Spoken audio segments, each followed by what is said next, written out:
আল্লাহ পাক রব্বুল আলামিন বলেন, দুনিয়ার মানুষ তোমরা শুনিয়া নাও। আল্লাহ পাক রব্বুল আলামিন বলেন, ওয়ালানাবলুওয়ান্নাকুম বিশাইয়্যিম মিনাল খাউফি ওয়াল জু' ওয়া নাকসিম মিনাল আমওয়ালি ওয়াল আনফুসি ওয়াস সামারাত ওয়া বাশশিরিস সাবিরিন।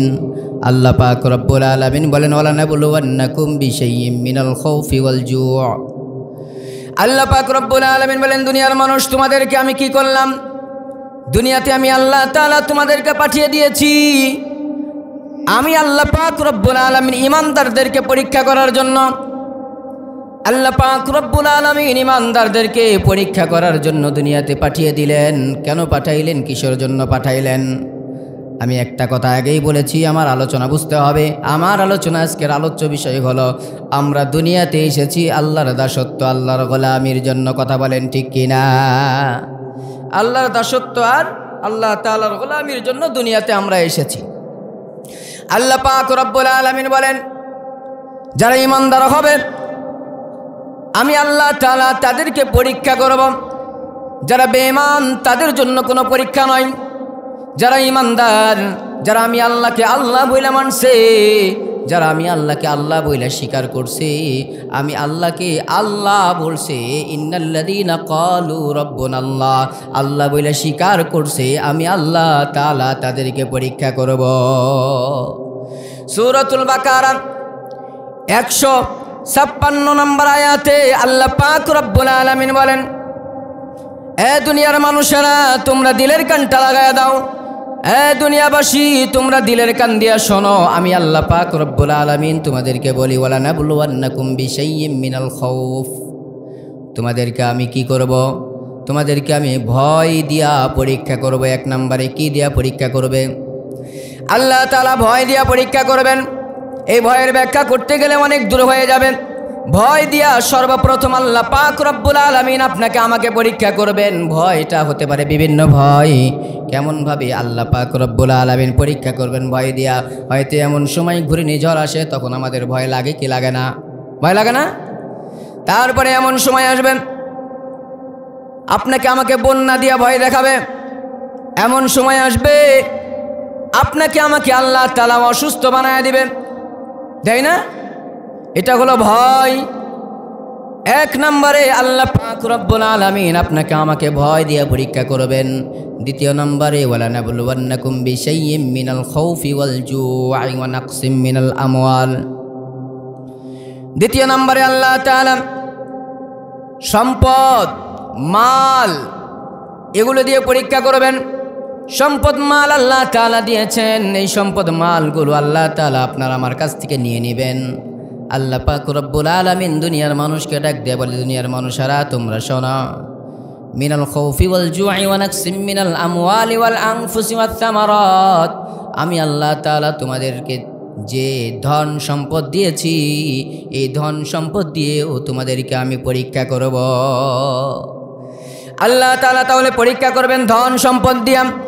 আল্লাহ তাআলা পরীক্ষা করবেন নিজের জীবন দিয়া। আল্লাহ তাআলা পরীক্ষা করবেন আপনার সন্তানাদি স্ত্রী দিয়া। আল্লাহ পাক রব্বুল আলামিন বলেন, তাদেরকে সুসংবাদ দাও যারা আমি আল্লাহকে কি করতে পারে, যারা আমি আল্লাহকে সমস্ত কিছু বিপদ থেকে উদ্ধার হওয়ার জন্য, সমস্ত কিছু বিপদ তার কাছে আসতেছে, তারপরেও সে ইস্তেকামত এবং ধৈর্য ধারণ করছে, এই ব্যক্তিটাকে সবরকারী হিসাবে আমি আল্লাহ তাআলা পুরস্কার দান করব। জোরে বলুন সুবহানাল্লাহ। সবর করতে হবে। বিপদ আসুক, মুসিবত আসুক, যা আসুক, সব কিছুতে সবর করতে হবে। কার জন্য? আল্লাহ পাক রব্বুল আলামিনের জন্য। আল্লাহ পাক রব্বুল আলামিন আপনাকে আমাকে সবর করার কথা বলেছেন। আপনার আমার ধন সম্পদ দুনিয়া থেকে নিয়ে নিতে পারে। আমরা অনেকেই আল্লাহর কাছে অভিযোগ জানাই, আল্লাহ ও মাবুদ ধন সম্পদ আমাদেরকে দাও নাই। অনেক গরিব মানুষ আছে আল্লাহর কাছে অভিযোগ জানাই, আল্লাহ ধন সম্পদ আমাকে দাও নাই, আমাকে কি দিয়েছো? আমাকে কিছুই দেয় নাই। আমি বলবো, আল্লাহ পাক রব্বুল আলামিন আপনাকে আমাকে কি দেন নাই? বলেন, কি দেয় নাই? আল্লাহ আল্লাহ তাআলা সব কিছু দিয়েছেন। কি দিয়েছেন বন্ধু? দিলের কানটা লাগায় দেন। আল্লাহ পাক রব্বুল আলামিন আপনাকে আমাকে দুইটা চক্ষু দিয়েছেন। এক চক্ষু নষ্ট হলে আর এক চক্ষু দিয়ে আমরা দেখতে পারি। যারা অন্ধ তাদেরকে চোখের কাছে যাবেন, তাদের কাছে যাবেন, যে বলবেন বলো তো তোমার চোখের মর্মটা কেমন, তোমার চক্ষুটা কেমন, তোমাকে কেমন লাগছে, চোখ দিয়ে তুমি এই সুন্দর পৃথিবীটা দেখছো না, তোমার কি একটু কষ্ট হয় না নাকি? ওই ব্যক্তির চোখ দিয়া ঝরঝর করে ঝরনার মতো পানি পড়তে আরম্ভ করবে। আলহামদুলিল্লাহ বলেন, আল্লাহ তাআলা আপনাকে আমাকে চক্ষু দিয়েছেন। সম্মানিত মুসলমান ভাইরা, আপনাকে আমাকে দুইটা নাক দিয়েছেন আল্লাহ। কঠিন যখন ঠান্ডা লেগে যায়, কঠিন যখন ঠান্ডা সর্দি লাগে আপনাকে আমাকে, সর্দি লাগার সময় আমরা কি করি? রাতের বেলা যখন ঘুমাইছি, ঘুমের সময় দেখবেন আমাদের নাক দিয়ে টাস টাস করে পানি পড়তে আরম্ভ করে, অনেক সময় সিঙ্গেল বের হয়। এই যে আমরা নাক দিয়ে নিঃশ্বাস নিতে পারি না। আল্লাহ তাআলা বলেন, দুনিয়ার মানুষ, আমার সিস্টেম, আমার নিয়ম হলো তোমাদের দুইটা নাক বন্ধ হয়ে গেছে, কি হয়েছে? সমস্যা নাই, তোমাদেরকে আমি আল্লাহ তাআলা মুখ দিয়েছি, এই মুখটা আমি নাকের সঙ্গে ফিট করে দিয়েছি, এইটা দিয়া তোমরা নিঃশ্বাস নিতে পারবা। জোরে বলুন সুবহানাল্লাহ। তাই না? নেন না আপনারা? ঠান্ডা লাগলে কি করেন? দুইটা নাক বন্ধ হয়ে গেছে, তখন আমরা কি করি? মুখ দিয়ে নিঃশ্বাস নিতে পারি না? তাহলে আমাদের কান, আমাদের হাত, সব কিছু, দুইটা পা দিয়েছেন, অঙ্গ প্রত্যঙ্গ সব আল্লাহ তাআলা আপনাকে আমাকে দিলেন। এইটার যদি আমরা অপব্যবহার করি, তাহলে আল্লাহ তাআলার কাছে আপনাকে আমাকে জবাব দেওয়া লাগবে কি লাগবে না? জবাব দেওয়া লাগবে না? আল্লাহ তাআলা জবাব নেবেন প্রত্যেকটা জিনিসের। আল্লাহ তাআলা হিসাব নেবেন, পাই টু পাই হিসাব নেবেন। একটা জিনিস ছাড়বেন না, ডান বাম করতে পারবেন না। আল্লাহ পাক রব্বুল আলামিন ডাক দিয়া বলেন, কুল্লা শাইইন আহসাইনাহু কিতাবা। বান্দা ছোট থেকে ছোট, আদনা থেকে আদনা গুনাহ করেছো, হাসরের ময়দানে আল্লাহ তাআলা ডায়েরি খুলে দিবে, বান্দা দেখো এই যে গুনাহ করেছিলা, অমুক জায়গায় গিয়েছিলা, অমুক গুনাহ করেছিলা, অমুক জায়গায় গিয়েছিলা, অমুক গুনাহ করেছিলা, সমস্ত গুনার ডায়েরিগুলো আপনার আমার হাতের মধ্যে আল্লাহ তাআলা দিয়ে দিবে। আমরা দেখব, ফামান ইয়ামাল মিসকালা যাররাতিন খায়রান ইয়ারা ওয়া মান ইয়ামাল মিসকালা যাররাতিন শাররান ইয়ারা। বান্দা ছোট গুনাহ করেছে সেইটাও আল্লাহ তাআলা লিখে রেখেছে, বান্দা বড় গুনাহ করেছে সেইটাও আল্লাহ তাআলা লিখে রাখছে। জোরে বলুন সুবহানাল্লাহ। সম্মানিত মুসলমান ভাইরা, দুনিয়ার মধ্যে আমরা বসবাস করছি। দুনিয়ার মধ্যে বসবাস করতে গিয়ে আপনি আমি আল্লাহ পাক রব্বুল আলামিনকে রব বইলা মানতে অস্বীকার করি। আল্লাহ পাক রব্বুল আলামিনকে রব বইলা মানতে হবে আপনাকে আমাকে। এক নম্বরে আল্লাহ পাক রব্বুল আলামিন বলেন, বান্দা দুনিয়ার মধ্যে যত মুসিবত আসুক না কেন, যত বড় বিপদ আসুক না কেন, যাহা কিছু আসুক না কেন তোমার কাছে, সমস্ত কিছু থেকে তুমি আল্লাহ তাআলার কাছে পানাহ চাইবা আর ধৈর্য ধারণ করবা। যে ব্যক্তিটা ধৈর্য ধারণ করবে, আমি আল্লাহ পাক রব্বুল আলামিন তাকে কঠিন থেকে কঠিন পুরস্কার দিয়ে দিব। জোরে বলুন সুবহানাল্লাহ। আল্লাহ পাক রব্বুল আলামিন বলেন, ইয়া আইয়ুহাল্লাযীনা আমানুসবিরু ওয়াসাবিরু ওয়ারাবিতু ওয়াত্তাকুল্লাহা লাআল্লাকুম তুফলিহুন। এ দুনিয়ার মানুষেরা, ইয়া আইয়ুহাল্লাযীনা আমানুসবিরু, আল্লাহ পাক রব্বুল আলামিন বলেন, এই ইমানদাররা তোমরা ধৈর্য ধারণ করো। কি করো? ধৈর্য ধারণ করো। আমানুসবিরু ওয়াসাবিরু, ধৈর্যে অটল থাকো। ওয়ারাবিতু, তোমরা ধৈর্যের মুরাবাতা করো। সুন্দর কইরা যেই কাজটা করবা সেই কাজের ইস্তেকামত দেখাও। সমস্ত বিপদ আপদ মুসিবত যা কিছু দুনিয়াতে আসুক না কেন, সমস্ত কিছু তোমরা দেখবা আমি আল্লাহ পাক রব্বুল আলামিনের কাছে যদি তোমরা ধৈর্য ধারণ করতে পারো, লাআল্লাকুম তুফলিহুন, তোমরা মুফলিহদের অন্তর্ভুক্ত হয়ে যাইবা, ভালো বান্দাদের অন্তর্ভুক্ত তোমাদেরকে বানায় দিব। জোরে বলুন সুবহানাল্লাহ। চিৎকার মেরে বলুন আল্লাহু আকবার। সম্মানিত মুসলমান ভাইরা, সাহাবায়ে কেরামের দিকে তাকাই। সাহাবায়ে কেরামরা কি করেছিলেন? আমরা তো দিন পেয়েছি আর তারা দিন আনছে আমাদের কাছে, তাই না? আমরা ইসলামটা কুইরা পাইছি, ইসলামটা পেয়ে গেছি। কোথায় পাইলাম? মসজিদের কোণের মধ্যে আমাদেরকে হুজুর পড়ায়া দিল, আমানতু বিল্লাহি ওয়া মালাইকাতিহি ওয়া কুতুবিহি ওয়া রুসুলিহি ওয়াল ইয়াউমিল আখিরি ওয়াল কদরি খাইরিহি ওয়া শাররিহি মিনাল্লাহি তাআলা ওয়াল বা'সি বাদাল মাউত। আমরা পেয়ে গেছি, ঈমান আনলাম ফেরেশতাকুলের উপর, কিতাবের উপর, নবীগণের উপর, তাকদীরের উপর, সমস্ত কিছু আমরা এখানেই পেয়ে গেলাম। আর সাহাবায়ে কেরাম নিজের জীবনের তাজা রক্ত জমিনের মধ্যে ঢেলে দিয়েছেন। কারো মাথা ভেঙে গেছে, কারো দান শহীদ হয়ে গেছে, কারো হাত ভেঙে গেছে, কেউ জীবন থেকে জীবনটাই আল্লাহ তাআলার কাছে দিয়ে দিয়েছে। আমরা কি দিলাম আল্লাহকে? সম্মানিত মুসলমান ভাইরা, খুব গভীর মনোযোগ। আল্লাহ পাক রব্বুল আলামিন আপনাকে আমাকে যা দিয়েছেন, আমরা কিন্তু চিরজীবন যদি শুকরিয়া আদায় করি তারপরও আমরা শেষ করতে পারবো না। আল্লাহ পাক রব্বুল আলামিন বলেন, কুল্লাউ কানাল বাহরু মিদাদাল লিকালিমাতি রাব্বি লানাফিদাল বাহর ক্বাবলা আন তানফাদা কালিমাতু রাব্বি ওয়ালাউ জিনা বিমিথলিহি মাদাদা। আল্লাহ পাক রব্বুল আলামিন বলেন, দুনিয়ার মানুষেরা, তোমরা যতগুলো মানুষ আছো দুনিয়াতে, সমস্ত মানুষগুলো যদি তোমরা একত্রিত হয়ে যাও, একত্রিত হওয়ার পরে যতগুলো গাছপালা তরুলতা জমিনের মধ্যে আছে, সমস্ত গাছপালা তরুলতাগুলো যদি তোমরা নিজ হাতে কাটো, কাটার পরে যদি কলম বানায় সমস্ত মানুষেরা একটা একটা করে নিয়ে নাও, তারপরে যত খাল বিল নদ নদী সাগর মহাসাগর বঙ্গোপসাগর যা কিছু আছে সমুদ্র, সমস্ত কিছুর পানিগুলো যদি তোমরা একত্রিত করো, আর যদি সকলেই তোমরা আমার নিয়ামতের প্রশংসা লিখতে শুরু করো, কিয়ামত হয়ে যাবে, কালি শেষ হয়ে যাবে, কলম শেষ হয়ে যাবে, তোমরা শেষ হয়ে যাবে, তারপরে আমি আল্লাহর প্রশংসা লিখে শেষ করতে পারবা না। জোরে বলুন সুবহানাল্লাহ। আল্লাহর প্রশংসা একটু, আপনার আমার কি ভালোবাসা, মায়ের প্রতি সন্তানের ভালোবাসা, সন্তানের প্রতি বাবার ভালোবাসা, কতটুকু ভালোবাসা, কতটুকু বাসেন আপনি, আমি কতটুকু বাসি, কেমন মা বাবাকে ভালোবাসি, কেমন সন্তানদেরকে ভালোবাসি। আল্লাহ পাক রব্বুল আলামিনের পয়গম্বর মুহাম্মদুর রাসূলুল্লাহ সাল্লাল্লাহু আলাইহি ওয়াসাল্লাম বলেন, দুনিয়ার মানুষেরা, আল্লাহ পাক রব্বুল আলামিনের কাছে রহমত আছে 100টা। কয়টা রহমত আছে? কথা বলেন, কয়টা? সকলে একসঙ্গে বলেন, কয়টা? 100 রহমত কার কাছে আছেন? আল্লাহর কাছে আছে। সেখান থেকে কি করছেন? আল্লাহ পাক রব্বুল আলামিন 100 থেকে 99 ভাগ আল্লাহর কাছে রাখছেন। কয় ভাগ রাখছেন? 99 ভাগ। আরে 1 ভাগ মাত্র আমাকে দিয়েছেন, আপনাকে দিয়েছেন, তাও নয়।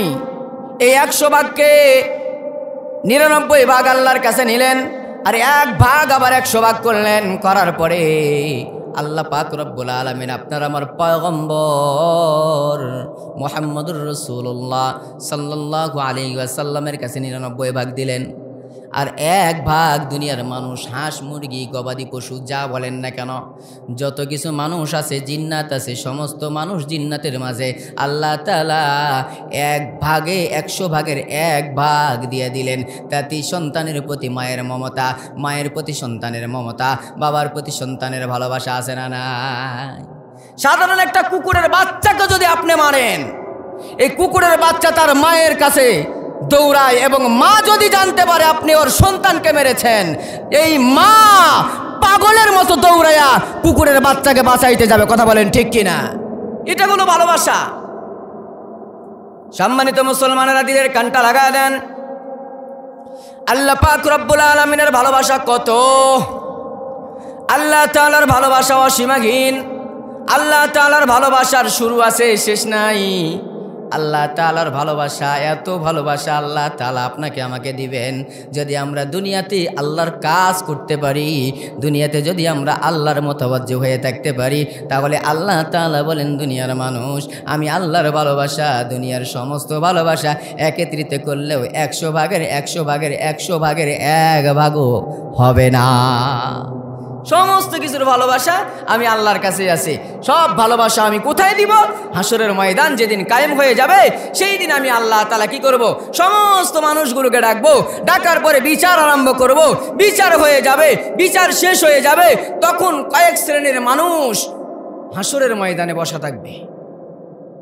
মাত্র 4 জন ব্যক্তি। কয়জন ব্যক্তি? 4 জন ব্যক্তি। মনে থুয়েন, আমি শেষে বলবো এই কথাটা ইনশাআল্লাহ। তাহলে কিছুক্ষণ আগে বললাম সাহাবা একরামের ভালোবাসা, সাহাবা একরামরা ঈমান এনেছে, আর আপনি আমি কি করলাম?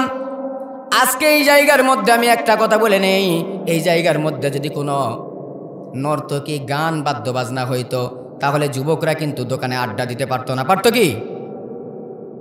নর্তকী যদি আসতো, কোনো যদি গান হতো, কিংবা কয়েকদিন আগে, গত কয়েকদিন হয়ে গেল, মহিলাদের খেলা হয়েছিল, ফুটবল খেলা।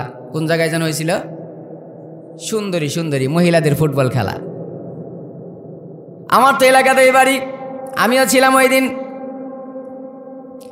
তা আমাকে বলছে, হুজুর মহিলাদের খেলা হলো সেই খেলা। আমরা অনেকেই গিয়েছিলাম, কিন্তু আজকে কুরআনুল কারীমের মাহফিল, তারা আসতে পারলো না। বোঝা যাবে ফি কুলুবিহিম মারাদুন ফাযাদাকুমুল্লাহু মারাদা, আল্লাহ তাআলা তাদের দিলটাকে মোহর মেরে দিয়েছে। তোমরা গুনাহ করতেছো, গুনাহ করতেই থাকো, তোমরা কুরআনুল কারীমের মাহফিলে যাইতে পারবা না। তারা গুনার দিকে দৌড়াবে, কিন্তু কুরআনুল কারীমের মাহফিল হচ্ছে সেই জায়গাতে তারা আসতে পারবে না। কথা বলেন ঠিক কিনা? আজকে কুরআনুল কারীমের মাহফিল হয় আর বাড়িতে বিআইন নিয়ে গল্প করে। কুরআনুল কারীমের মাহফিল হচ্ছে জামাই মেয়ে নিয়ে গল্প করতেছে। কুরআনুল কারীমের মাহফিল হচ্ছে এই অনুষ্ঠানের জন্য আজকে এই গ্রামের মধ্যে গরু জবাই হয়েছে, হয় নাই? কিন্তু বাড়িতে আছে, প্যান্ডেলে আসতেছে না। বাড়িতে আছে, মাহফিলে আসতেছে না। কেন আসতেছে না? আসলে তাদের তকদির কিসমত ভালো নয়। তারা মনে করতেছে যে আমরা মাহফিলে কেন যাব, মাহফিলে কেন বসবো, বাড়ি থেকেই তো আমরা আওয়াজ পাচ্ছি। সম্মানিত মুসলমান ভাইরা, আমরা হলাম উল্টা বাঙালি। কি বাঙালি? উল্টা বাঙালি। ওই যে আমি সব জায়গাতে একটা কথা বলি, প্রত্যেকটা অনুষ্ঠানে গেলে, প্রত্যেকটা জায়গাতে গেলে আমি একটা কথা উদাহরণ দিয়ে বলি, আমরা মুসলমানেরা এত পাগল হয়ে গেছি, যেই ডাকে সেই দিকেই আমরা যাইতে আরম্ভ করি, যেই ডাকে সেই দিকেই আমরা যাইতে শুরু করি। মুসলমানদের বিবেক যদি ঠিক হয়ে যায় তাহলে পুরা দুনিয়া ঠিক হয়ে যাবে। কথা বলেন ঠিক কিনা? মুসলমানের বিবেক ঠিক নাই। এই বিবেক যখন ঠিক হবে, প্রত্যেকটা মুসলমান ঠিক হতে হবে না, বিবেক ঠিক হবে। তাহলে দেখবেন অনেক জায়গাতে আদালতের মধ্যে গেলে, বড় বড় স্কুল কলেজ ইউনিভার্সিটিগুলোতে গেলে দেখা যায় প্রত্যেকটা মানুষের সর্বশ্রেষ্ঠ আদালত হলো বিবেক। সর্বশ্রেষ্ঠ আদালত কোনটা? বিবেক। বিবেক, এই বিবেক আমাদের ঠিক নাই। বিবেক ঠিক হয়ে গেলে পুরা পৃথিবী ঠিক হয়ে যাবে। বিবেক ঠিক হবে, পুরা পৃথিবী ঠিক হবে ইনশাআল্লাহ। সম্মানিত মুসলমান ভাইরা, গভীর মনোযোগ, দিলের কান লাগায় দেন। সব জায়গাতে আমি একটা কথা বলি, এই যে আমরা কুয়াশার সময় মাহফিলে যাই, অনেক ঠান্ডা, আমার তো প্রাইভেট নাই, অনেক বক্তাদের প্রাইভেট গাড়ি আছে। আলহামদুলিল্লাহ, আপনারা দোয়া করবেন আপনাদের সন্তান, আপনাদের এলাকার সন্তান যেই জায়গাগুলোতে আমি হাবিবুল্লাহ যাই, সেই জায়গাগুলোতে আমার 14 গোষ্ঠী আজও পর্যন্ত যাইতে পারে নাই। আমার 14 গোষ্ঠী যাইতে পারে নাই। আল্লাহ তাআলা যেই জায়গাগুলোতে নিয়ে যায়, আপনাদের দোয়া ভালোবাসা নিয়ে চলি। আপনারা আমার জন্য দোয়া করবেন, আপনাদের এলাকার সন্তান আমি। সম্মানিত মুসলমান ভাইরা, যেই কথাটা বলছিলাম, আমরা প্রত্যেকটা মুসলমান, আমরা প্রত্যেকটা ইমানদার, আমরা প্রত্যেকটা ইমানদার যদি বিবেক ঠিক করে ফেলি তাহলে ইনশাআল্লাহ পুরা দুনিয়া ঠিক হয়ে যাবে।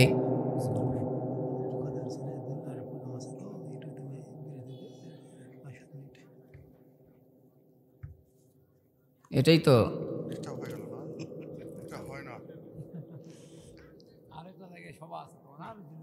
আচ্ছা, ঠিক আছে,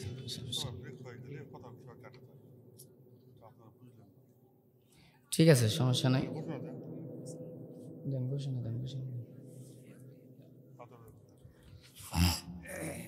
আমার দারাজ দিল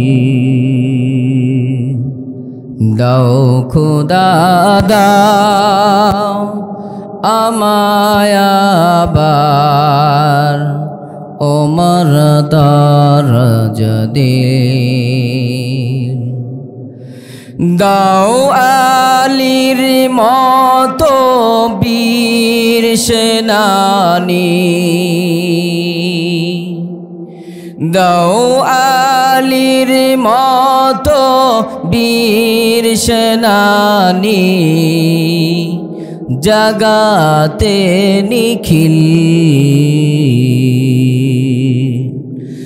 দাও খোদা দাও আমায় আবার, ওমর দারাজ দিল হামজাকে দাও ঘরে ঘরে,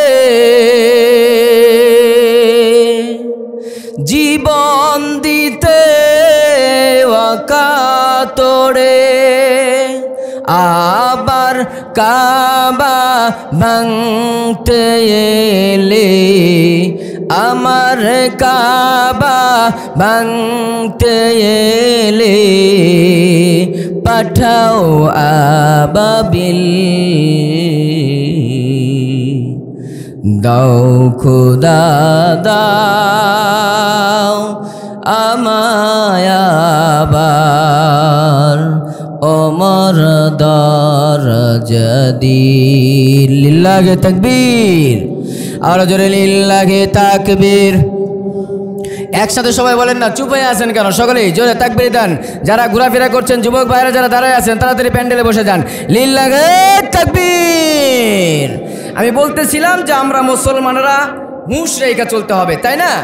মুসলমানদের হুঁশ যদি থাকে তাহলে মুসলমান সামনে এগাতে পারবে। হুঁশ যদি না থাকে, বিবেক যদি না থাকে, সামনে মুসলমান আগাতে পারবে না। সামনের বাংলাদেশ, দাড়িওয়ালার বাংলাদেশ, সামনের বাংলাদেশ, টুপিওয়ালার বাংলাদেশ, সামনের বাংলাদেশ, জুব্বাওয়ালার বাংলাদেশ, সামনের বাংলাদেশ, ওলামায়ে কেরামের বাংলাদেশ, সামনের বাংলাদেশ, মাদ্রাসা মসজিদের বাংলাদেশ, সামনের বাংলাদেশ, কলিজার টুকরো ইমানদার যুবক ভাইদের বাংলাদেশ। কথা বলেন ঠিক কিনা? আমার মুসলমান ভাইরা, আমরা যারা ঘোরাফেরা করছি, মাহফিল দিয়েছি, কিন্তু ঘোরাফেরা করছি, আমি দেখছি এই গ্রামের মাহফিল, ওই গ্রামের মাহফিল, কিন্তু অধিকাংশ গ্রামের মানুষ এই জায়গার মধ্যে নাই। কথা বলেন ঠিক কিনা? মাহফিল দিয়েছি আত্মীয় স্বজন পুষার জন্য নয়, আত্মীয় স্বজনকে খাওয়ানোর জন্য নয়। মাহফিল দিয়েছি, মাহফিলের সার্থকতা যখনই হবে, তখনও হবে যখন আমরা মাহফিলটাকে সাফল্যমণ্ডিত করতে পারবো। কথা বলেন ঠিক কিনা? মাহফিল কইরে যদি বাড়িতেই থাকি তাহলে আমাদের বিবেক থাকলো? মাহফিল কইরে যদি বাড়িতেই থাকি তাহলে আমাদের জ্ঞান থাকলো? যারা জ্ঞানী তারা মাহফিলে আসবে, যারা অজ্ঞানী তারা মাহফিলে আসতে পারবে না। মুসলিম মোরা ঘুমিয়ে পড়েছি, বিবেক ঝুলছে তলায়, রক্ত মোদের শিথিল হয়েছে, পাপে অন্তর কালা। আমাদের অন্তরটা একবারে পাপে পাপে শেষ হয়ে গেছে। এই জন্য মহিলাদের বল খেলাতে যাইতে পারি, কিন্তু কুরআনুল কারীমের মাহফিলে আমরা আসতে পারি না। কথা বলেন ঠিক কিনা? নান্দাস বল খেলা হয়, আমাদের যুবকেরা দৌড়ায়। আজকে আমাদের যুবকেরা নাই কেন এই জায়গার মধ্যে? বোঝা যাবে এই যুবকদের মধ্যে পচন ধরেছে। কথা বলেন ঠিক কিনা? পচন না ধরলে যুবকরা মাহফিলে আসতে পারত। সম্মানিত মুসলমান ভাইরা, আমি বলছিলাম মুসলমানদের মধ্যে হুঁশ থাকার দরকার। মুসলমান হুঁশ নিয়ে সামনে এগানোর দরকার। এই যে শীতের দিন আমরা যখন মোটর সাইকেল নিয়ে যাই, অনেক সময় গাড়ির লাইটগুলো দেখা যায় না, তাই না? গাড়ির লাইটগুলো কি একবারে টিম টিম করে, দেখাই যায় না। হেডলাইটের হাইলো করতে করতে আমাদের যাওয়া লাগে, অনেক কষ্ট হয়। মোটর সাইকেল নিয়ে চলাফেরা করি তো অনেক কষ্ট হয়। তো রাস্তা দিয়ে যাইতেছি, এই কথাটা বলেই আমি সামনে আলোচনা যেখান থেকে শেষ করছি সেখান থেকে শুরু করবো ইনশাল্লাহ। তো যাওয়ার সময় দেখবেন যে একজন ব্যক্তি মোটর সাইকেল নিয়ে, মনে করেন আমিই যাচ্ছি, কি করতেছি, আমি মোটর সাইকেল নিয়ে যাচ্ছি, যাইতে যাইতে এখন শীত, বাতাস, প্রচণ্ড বাতাস। আমি যদি জ্যাকেটের বোতামও লাগাই তারপরেও কিন্তু আমার ভিতরে বাতাস ঢোকার সম্ভাবনা আছে, আছে না নাই? বাতাস ঢুকবে কেন?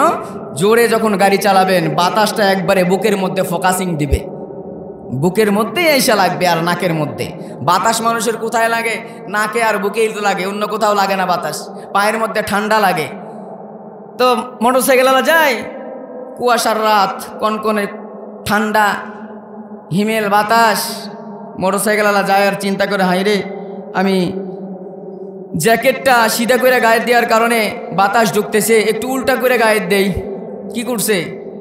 নিজে বেচারা জ্যাকেটটা খুইলা আস্তে করে উল্টা করে গায়ে দিছে। জ্যাকেটের চেন আছে পিছন দিকে, সামনের দিকে কলার। একটু বুঝেন আমার কথাটা। যাইতে যাইতে যাইতে যাইতে হঠাৎ করে দেখে দুইটা টিম টিম করে আলো দেখা যায়। কি দেখা যায়? দুইটা আলো যখন দেখা যাচ্ছে, মোটর সাইকেলওয়ালা মনে করতেছে না জানে আমি যেমন বাইক নিয়ে যাচ্ছি তেমনিভাবে ওরাও মনে হয় দুইটা বাইক নিয়ে আসতেছে, মোটর সাইকেল নিয়ে আসতেছে। এদিক দিয়ে গেলেও আমি খাদের মধ্যে পড়বো, বাম দিক দিয়ে গেলেও খাদের মধ্যে পড়বো। রাস্তা হলো চিকন। এক কাজ করা হোক এই মুহূর্তের মধ্যে, তাহলে আমি মাঝ বরাবর দিয়ে দিই, মাঝখানে একটু ফাঁকা দেখা যায়, মাঝ বরাবর দিয়ে দিই। মাঝ বরাবর যখন দিয়েছে তখনই একবারে যেরকম ছিল তার চাইতে দ্বিগুণভাবে খাদের মধ্যে পড়ে গেছে। খাদের মধ্যে যখন পড়েছে, পড়ার সময় গাড়িটা ছিল হলো ট্রাক। কি ছিল? ট্রাক। ট্রাকের মাঝখানে দিলে আর মোটরসাইকেলওয়ালা বাঁচে? মাঝখানে যখন দিয়েছে পড়ে গেছে খাদে। এইবার ড্রাইভার হেল্পারে বলে, দেখ তো আসে না গেছে। কি কয়? আসে না গেছে দেখ। হেল্পার নিচে নামছে, নিচে নেমা দেখে, ওস্তাদ বেচারার সব ঠিক আছে, কিন্তু কাল্লা ঘুরে গেছে। কি হয়ে গেছে? বেচারার সব ঠিক আছে, মাগার কাল্লা নাই, কাল্লা ঘুরে গেছে। দে কাল্লা সোজা করে দে। এবার বুকের উপর পা চাপায়া কাল্লাটা সোজা করে দিছে।